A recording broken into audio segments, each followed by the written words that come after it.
Morning বন্ধুরা, আমি দীঘায় চলে এসেছি। হঠাৎ তোমরা ভাবছো যে এটা দিদি কোথায় দেখা যাচ্ছে। আমরা সবাই মিলে অনেকজন মিলে দীঘায় এসেছি। তো ঘুম থেকে উঠেছি, কালকে এসেছি। একবার যাব সমুদ্রে, দেখি সূর্যটা দেখতে পাই কিনা। চলো তোমাদেরকে আমার সঙ্গেই ঘোরাবো আজকে।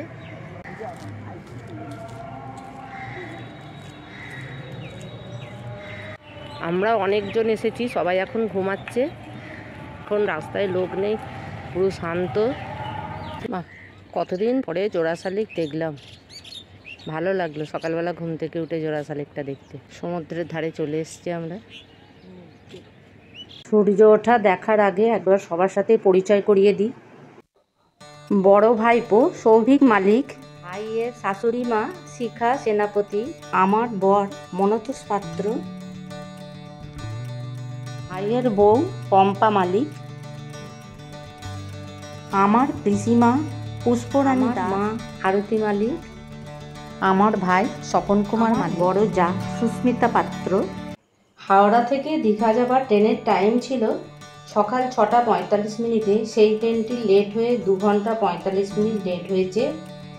অবশেষে তাম্রলিপ্ত এলো আর আমাদের যাত্রাও শুরু হলো দীঘা। তাম্রলিপ্ত ট্রেনটিতে বসে আর বন্দে ভারতের ট্রেনটির ছবি তুলে নিয়েছিলাম। এত সুন্দর দেখতে, লোভ সামলাতে পারলাম না। অবশেষে দীঘার স্টেশনে এসে আমরা পৌঁছালাম।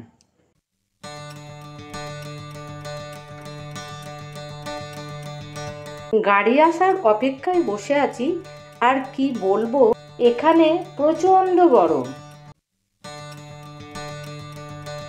সানরাইজ দেখতে দীঘায় পৌঁছে গেছি আমরা।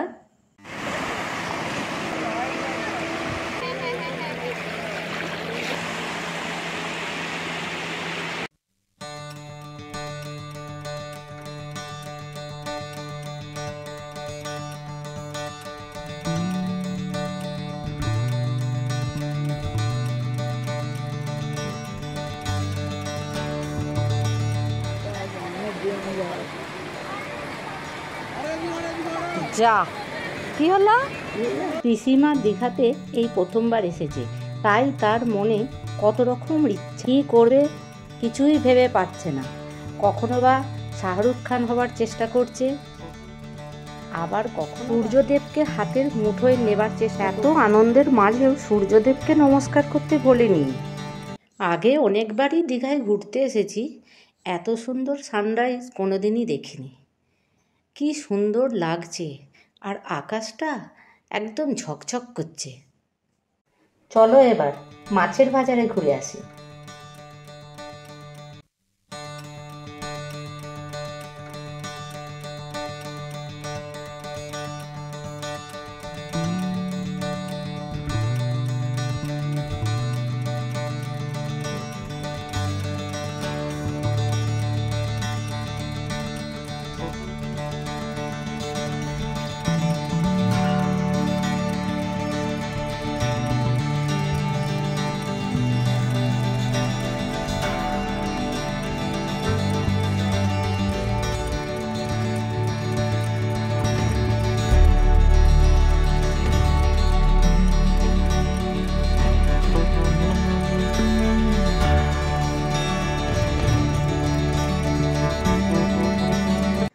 আগের দিনে সন্ধ্যাবেলা পম্পার ভাই কিছু বাজার করে নিয়েছিল, আর বেড়াতে এসে নিজেরা রান্না করে খেতে খুব একটা খারাপ লাগে না।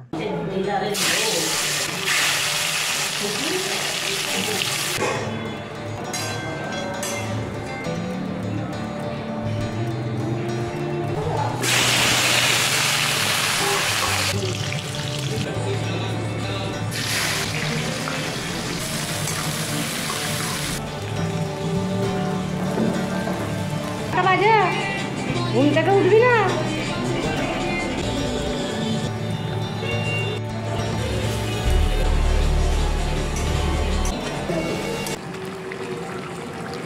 প্রায় প্রত্যেক বছরই বিশ্বকর্মা পূজার পরের দিনে আমরা দীঘা ঘুরতে আসি ওল্ড দীঘায়। এবারে আমরা উঠেছি নিউ দীঘায়, তাই দেখতে পেলাম এখানে বিশ্বকর্মা পূজার উপলক্ষে অষ্টম প্রহর হচ্ছে। আর সেই উপলক্ষে নারায়ণ সেবা করানোর জন্য আগের দিনে সন্ধ্যা থেকে রান্না করা হচ্ছে, এদিকে আনাজ কাটা হচ্ছে, আর প্রায় 16 থেকে 18টা উনুনে রান্না করা হচ্ছে। আর বেশিরভাগই রান্নাটা হচ্ছে কাঠের জালে। একদম পরপর উনুনগুলো সাজানো আছে।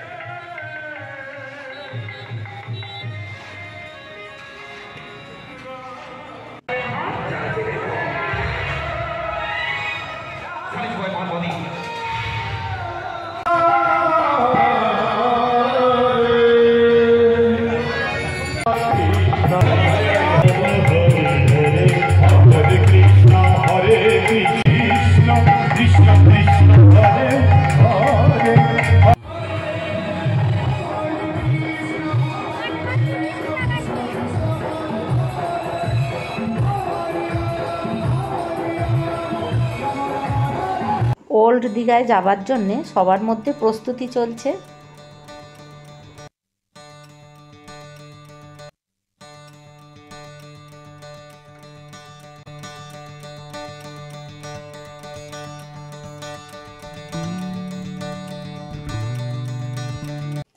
সাজুগুজু করে সকলেই চলে এসেছি ওল্ড দীঘায় আমরা। আর সঙ্গে নিয়ে এসেছি গাছেরই সেই টাটকা ড্রাগন ফল। এই ড্রাগন ফলটা কেটে চাট করে আমরা সকলে খুব মজা করে খাবো আর সমুদ্র দেখব।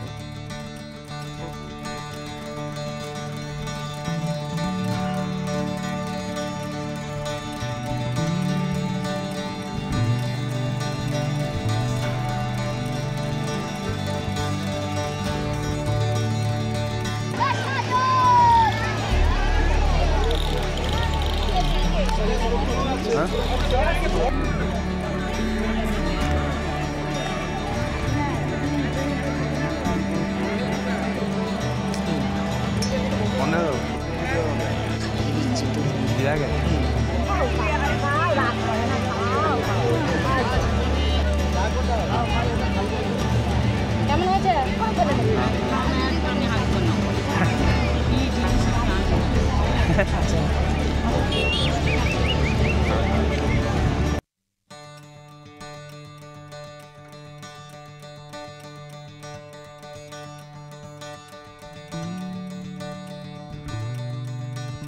ঢেউ দেখতে দেখতে অনেকটাই সন্ধে হয়ে গেছে।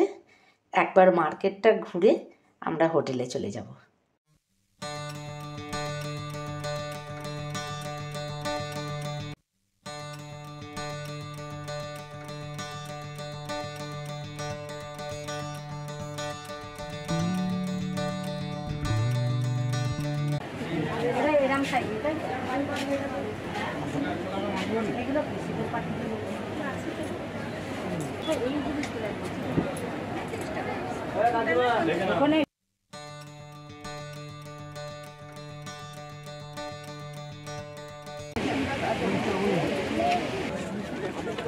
কালকের ভাত বেশি হয়েছিল, সেটা জল দিয়ে দিয়েছিলাম, পান্তা ভাত হয়ে গেছে। এই সকালে পান্তা ভাতটা আমরা জলখাবারে খেয়ে তারপরে সমুদ্রে ঢেউ খেতে যাব। দাও পম্পা দিয়ে দাও, চপ দিয়ে দাও। একদম পেঁয়াজ আর কাঁচা লঙ্কা, আলুর তরকারি হয়েছে, আলু সিদ্ধ করা হয়েছে।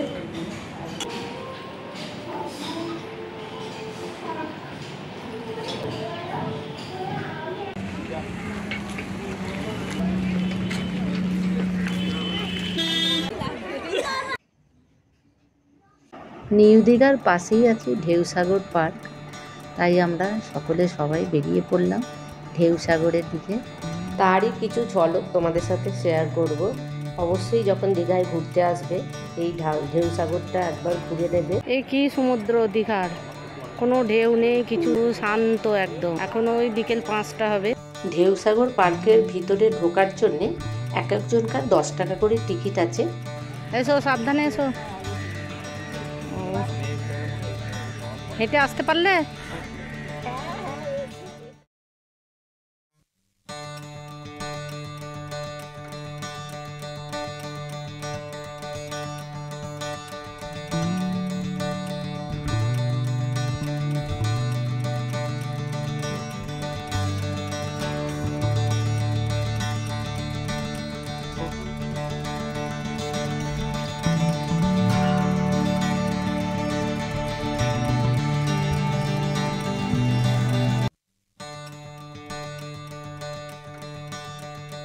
এখানে বাচ্চা থেকে বড়দের ঘোরার জন্য খেলনা গাড়িও আছে।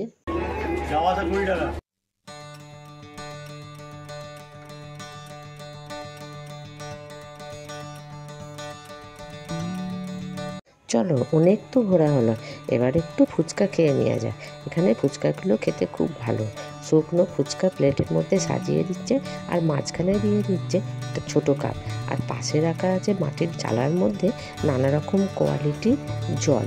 যার যে জলটা খাবার ইচ্ছা হবে সেটা দিয়ে খেতে পারবে।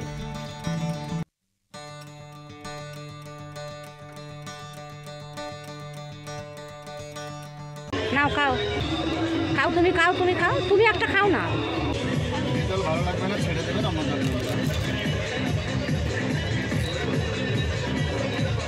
সবগুলো ইউজ করতে পারবো। আপনার থাকবে জল নিজেরই।